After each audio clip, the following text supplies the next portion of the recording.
मुल्क शख्सियात के फैसलों पर नहीं, आइन पर चलते हैं। शख्सियात के फैसले मुल्क और इदारों को तबाह कर रहे हैं। हमारा फैसला आवाम करेंगे, कहीं और से फैसले नहीं होंगे।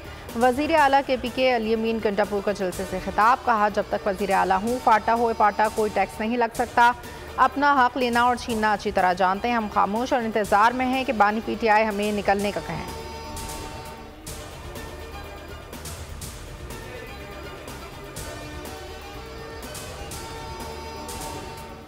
अली अमीन गंडापुर अपनी नौकरी पक्की कर रहे हैं। ऐसी ज़बान इस्तेमाल करना इनकी मजबूरी है। सोशल मीडिया का KP अलग है और हकीकी KP सूबा अलग है।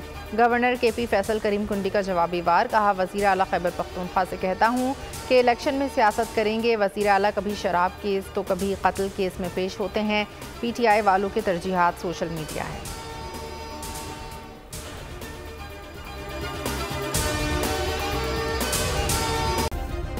सब्सक्राइब करें और बेल दबाएं ताकि कोई खबर रह न जाए।